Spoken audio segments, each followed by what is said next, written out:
দেখতে পাচ্ছেন আমি যে আপনাদেরকে ভিডিওতে এখন যেটা দেখাচ্ছি সেটা হচ্ছে আমার যে গ্রামের সেই পুরানো যে বাড়ি, সে বাড়ি আমি আপনাদেরকে এক এক করে ঘুরে দেখাচ্ছি। এটা হচ্ছে আমার পারিবারিক গোরস্থান, যেটা আমাদের গ্রামের যে পারিবারিক গোরস্থান। আর এটা হচ্ছে আমার সেই পুরানো বাড়ি। আপনারা পুরানো বাড়িটি দেখতে পাচ্ছেন। এটা 1326 সনের তৈরি, 1326 সনের বাড়ি। আমি সবসময় আপনাদেরকে বাইরের সাইড দেখাই, আজকে আমি আপনাদেরকে ভিতরটা ঘুরিয়ে দেখাবো। চলুন আমরা ভিতরে চলে যাই এক এক করে। হ্যাঁ, এটা হচ্ছে আমাদের সেই পুরানো যে সামনের যে বারান্দাটা ছিল, সেই সামনের বারান্দা আপনারা দেখতে পাচ্ছেন। সেই 1326 সনের, হ্যাঁ 1326 সনের বাড়ি। এটা হচ্ছে সামনের বারান্দা। আপনার সামনের যে বারান্দা, আমাদের সেই সামনের বারান্দা। তারপরে আমি চলে যাব আপনাদেরকে দ্বিতীয় বারান্দাটা। এটা হচ্ছে দ্বিতীয় বারান্দা। এটা দ্বিতীয় বারান্দাটা আপনারা দেখতে পাচ্ছেন। হ্যাঁ, এটা হচ্ছে দ্বিতীয় বারান্দা। প্রথমে সামনে বারান্দা ছিল, এখানে মেহমান যারা আসতো, গেস্ট যারা ছিল, আমাদের পাইপ পেয়াদা যারা ছিল তারা এসে বসতো। আর এটা হচ্ছে দ্বিতীয় বারান্দা, এটা অন্দরমহল যেটাকে বলি সেটা। আর হচ্ছে এরপরে যেটা যাব সেটা হচ্ছে বেডরুম, আমাদের মেইন যে বেডরুম আমাদের এক একটা, সেইটা আপনারা দেখতে পাচ্ছেন। এই যে উপরে লোহার বিম, আর হচ্ছে শাল সেগুন কাঠ এবং টালি দিয়ে করা। এটা হচ্ছে একটা রুম, বেডরুম। আর এটা হচ্ছে আর একটা বেডরুম।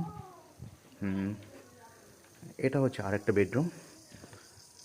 এটা হচ্ছে আরেকটা বেডরুম। আর এটা হচ্ছে আরেকটা বেডরুম। এই যে আমি তিনটা বেডরুম, এই যে তিনটা বেডরুম আপনারা দেখতে পাচ্ছেন, এই তিনটে বেডরুম। তাহলে আপনারা দেখতে পেলেন যে আমাদের যে পুরনো যে বাড়িটা, সেটা হচ্ছে প্রথমে এক বারান্দা, তারপরে ছিল আরেকটা বারান্দা, তারপরে হচ্ছে বেডরুম। হ্যাঁ, এটা হচ্ছে দ্বিতীয় বারান্দা যেটা, সেটা সত্যি আমাদের সেই রাজকীয় আমল 1326 সনের।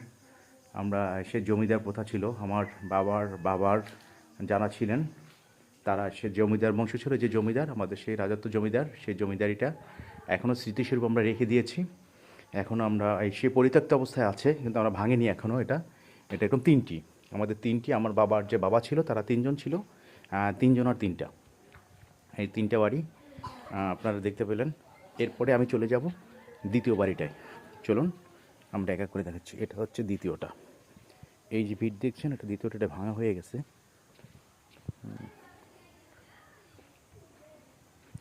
হ্যাঁ, এটা ভাঙা হয়ে গেছে। এটা হচ্ছে 3 নম্বরটা, 3 নম্বরটা। এটা হচ্ছে সামনা, এটা হচ্ছে সামনা আপনারা দেখতে পাচ্ছেন, এটা হচ্ছে সামনাটা।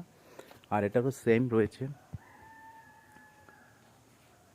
এটা হচ্ছে দ্বিতীয়টা, এটা হচ্ছে দ্বিতীয় বারান্দা। আর এটা হচ্ছে 3 নম্বরটা, এটা হচ্ছে 3 নম্বর বারান্দা। তারপরে রয়েছে আরেকটা, রয়েছে আপনার চতুর্থ বারান্দা, সেম এভাবেই। আর এটারও রয়েছে আপনার একটা, দুটো, তিনটা রুম, সেম। ভিতরে পরিত্যক্ত অবস্থায় আছে, আমি যাচ্ছি না ভিতরটা। হ্যাঁ, দেখতে পাচ্ছেন ভিতরে কাঠ রাখা অনেক। এই যে সেম, এটা হচ্ছে দ্বিতীয় বারান্দা, পরে হচ্ছে প্রথম বারান্দা। এটাও 1326 সন, আমাদের এই তিনটে বিল্ডিংই 1326 সনে করা। আর তার সাথে রয়েছে এটা দেখতে পাচ্ছেন, আর রয়েছে আমাদের দিঘি, এই রাজবাড়ির যে দিঘি, সেই দিঘি। আমি আপনাদেরকে দিঘিতে নিয়ে যাচ্ছি।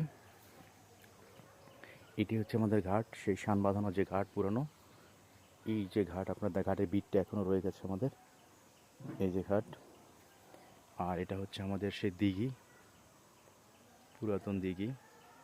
আর সেম এরকম আরেকটা ঘাট পিছনে আছে মহিলাদের জন্য, আর এটা হচ্ছে পুরুষদের জন্য। আর আপনার এই যে বিটগুলো দেখতে পাচ্ছেন, হ্যাঁ এই যে বিটগুলো, এই বিটগুলো এরকম 1 থেকে 150 বিট রয়েছে। এগুলো ছিল ধান চাল রাখার জন্য।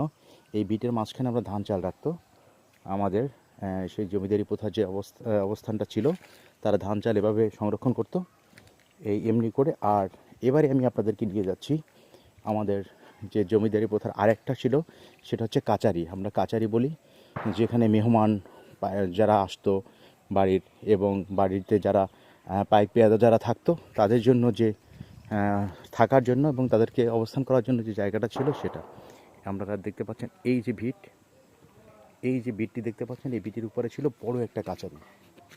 আর এখানে হচ্ছে মেহমানরা থাকতো, বাড়ি মেহমান যারা আসতো, সেই মেহমানদের জন্য এত বড় একটা কাচারি, সে কাচারিতে থাকতো। এই আমাদের জমিদারি প্রথার রাজ পরিবারের যে ছোট্ট একটা বর্ণনা আমি আপনাদেরকে দেওয়ার চেষ্টা করলাম। ধন্যবাদ সবাইকে।